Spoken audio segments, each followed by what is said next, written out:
The day started badly. That's an understatement. The day started like a comedy of errors, only I wasn't laughing. I was teetering on the edge of tears, and the big interview, the one that felt like my last lifeline, was in less than an hour. My name is Sarah, and I desperately needed this job. It was my old navy blue blazer. The only interview-appropriate thing I own that still fit. I'd lost weight from stress, from skipping meals to make sure Lily, my daughter, had enough. The button was a little loose, but I'd prayed it would hold. It didn't. It popped off right as I was rushing out the door, skittering under the ancient, immovable radiator. No time to fish it out or sew on another. Strike one. I just hoped no one would notice the slightly lopsided way it now hung up then, the bus. Usually my trusty, if slow, steed. Today it decided to impersonate a snail caught in molasses. I watched the minutes tick by with growing panic.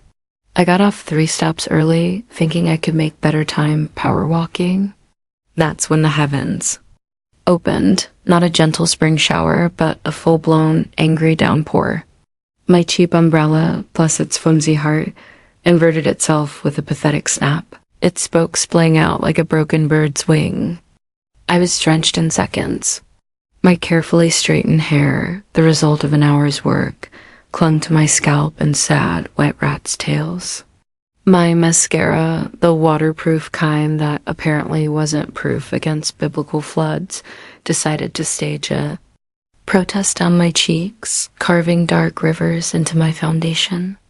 Strike two, I ducked into a coffee shop doorway, trying to salvage something, anything from the wreckage of my appearance. I fumbled in my bag for a tissue, my hands shaking. And that's when it happened. The final crushing blow. A cyclist, swerving to avoid a puddle the size of a small pond, sent a tidal wave of muddy, gritty street water directly onto my light-colored trousers. The ones I'd painstakingly ironed the night before, dreaming of looking crisp and professional. They were now splattered with grimy, oily muck from ankle to mid-thigh. Strike three. I was out. I remember standing there, rain dripping off my nose, the broken umbrella dangling uselessly from my hand, looking at my reflection in the coffee shop window. A drowned rat, a very sad, very muddy drowned rat with smudged makeup. The sensible thing would have been to turn around, go home, and crawl into bed to hide from the world. But I couldn't.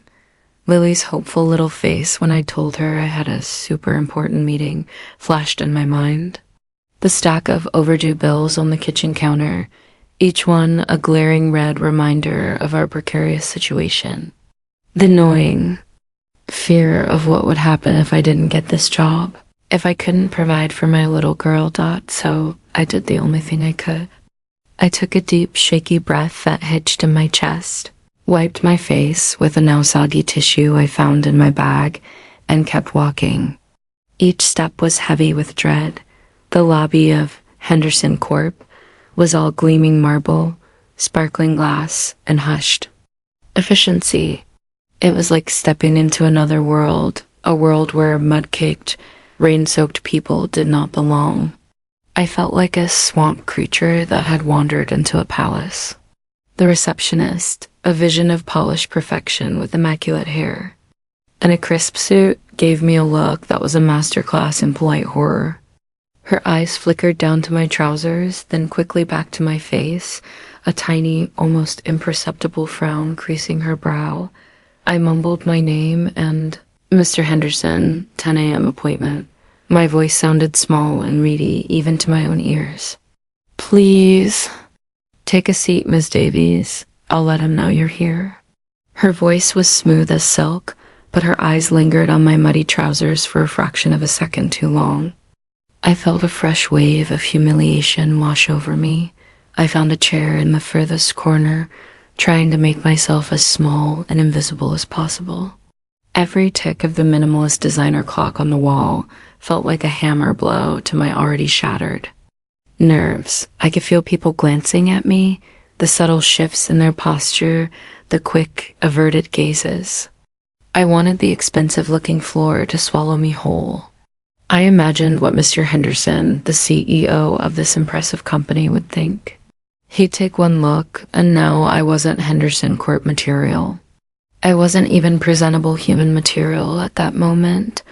My hands were trembling in my lap. I tried to smooth my damp hair, but it was a lost cause, sticking to my forehead and neck. I surreptitiously tried to dab at the mud on my trousers with another tissue, but it only seemed to smear it further, making it look worse. I could feel the hot sting of tears welling up again and fought them back fiercely. Not here, not now. I had to hold it together, at least for a little while longer. Miss Davies, Mr. Henderson will see you now.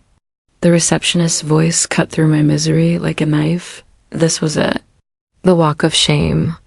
I stood up, my wet shoes squelching faintly on the polished floor, a sound that seemed to echo in the silent reception area. I was so conscious of the missing button on my blazer, the dampness seeping through my clothes, the prominent mud stains, the general air of utter disarray that clung to me like a second, unwelcome skin. His office was huge, with a panoramic window that overlooked the entire city. It was breathtaking. And there he was, Mr. Henderson, standing up from behind a large, imposing mahogany desk. He looked exactly like you'd expect a CEO to look, expensive tailored suit, serious expression, an air of quiet, unshakable authority. He was older, maybe late 50s, with distinguished graying hair at the temples. He extended a hand. Miss Davies, thank you for coming in. His voice was firm, deep. I reached out, my own hand cold and clammy. Mr. Henderson, I'm so incredibly sorry for my appearance. The words tumbled out, a jumbled, incoherent mess, just like me. My morning didn't exactly go as planned. The bus was late, and then the rain, and there was mud from a cyclist, and my blazer button, and my hair. I trailed off, my voice thick with unshed tears, feeling my cheeks burn with shame. I just wanted to disappear, to evaporate on the spot. He looked at me, really looked at me, for what felt like an eternity. His gaze wasn't unkind, but it was steady, assessing. I braced myself for dismissal, for a polite but firm, perhaps another time would be more suitable. But then Mr. Henderson did something I never ever expected. His stern features softened just a little around the eyes. A tiny, almost imperceptible shift. He gestured to one of the plush leather chairs in front of his desk. Miss Davies, he said, his voice surprisingly gentle, far kinder than I deserved. Please sit down. It sounds like you've had quite the battle to get here this morning. I sank into the chair, my legs feeling like jelly. I was so grateful I didn't have to stand another second. He didn't comment further on my clothes or my disheveled state. Instead, he walked over to a small side table where a silver coffee carafe and some water glasses were set up. Would you like some water, or perhaps a coffee, or even a tea? I think I have some herbal tea somewhere if you prefer. Peppermint, I believe. I was so taken aback by his calm, considerate demeanor that I could only manage a week. Water would be lovely. Thank you. He poured a glass of chilled water, brought it over, and placed it on a coaster beside me. Then he did something else that surprised me. Instead of returning to his imposing position behind the desk, he sat down in the other guest chair, angling it slightly towards me. It made the whole thing feel less like an interrogation and more like a conversation between two people. You know, he said, leaning back a little, a thoughtful expression on his face. About 20 years ago, I had an interview for a promotion I desperately wanted. I was much younger then, very eager, and I'd saved up to buy a brand new suit. Thought I looked the absolute part. He paused, a faint, almost shy smile playing on his lips. On the way to the office, a pigeon, a very large and determined pigeon, decided my shoulder was the perfect target. Right on the crisp white shirt I'd ironed so carefully. I stared at him, speechless, my own troubles momentarily forgotten. He chuckled softly, a warm human sound. I walked in there, trying to cover the rather large, rather unpleasant mark with my hand, reeking faintly of bird and pure panic. I was convinced it was all over before it even began. What happened? I managed to ask, my voice barely a whisper. Well, he said, his eyes twinkling a little. The interviewer, a rather formidable woman, a real force of nature, took one look at me, raised an eyebrow, and said, Henderson, if you can handle that unfortunate incident with dignity, you can. Handle anything this job throws at you. I got the promotion. He looked at me kindly, his gaze direct and understanding. Life happens, Miss Davies. Sometimes it throws mud, sometimes it throws pigeons. What matters is that you're here. You didn't turn back, you still came. That tells me a great deal more about your character than a perfect suit ever could. And just like that, something inside me shifted. It wasn't just relief, though there was a tidal wave of that, so powerful it almost made me sag further into the chair. It was recognition. He saw me. Not the mess, not the disaster, but the person underneath who had fought her way through a terrible morning to be there. The heavy cloak of shame that had been crushing me began to recede, replaced by a fragile, budding sense of hope. A tiny warmth spread through my chest. He then said, so take a moment, catch your breath, finish your water, and then, when you're ready, tell me about Sarah Davies. Tell me why you want this role and what you can bring to Henderson Corp., mud stains and all, and I did. The interview that followed was unlike any I'd ever had. Because he'd given me back my dignity, because he'd shown me such unexpected compassion, I found my voice. I spoke about my skills, my experience from previous jobs, my ideas for this role, with a clarity and confidence I hadn't felt in months, maybe even years. I was honest about the gaps in my resume, the reasons I was looking for a new start, the challenges I'd faced. He listened, really listened, asking insightful questions, never once making me feel less than, never once alluding to my earlier state. He made me feel valued. When I left his office an hour later, the rain had stopped. The sun was even trying to peek through the clouds, casting a watery light over the city. I still looked a mess externally, my clothes still damp and stained, but I didn't feel like one anymore.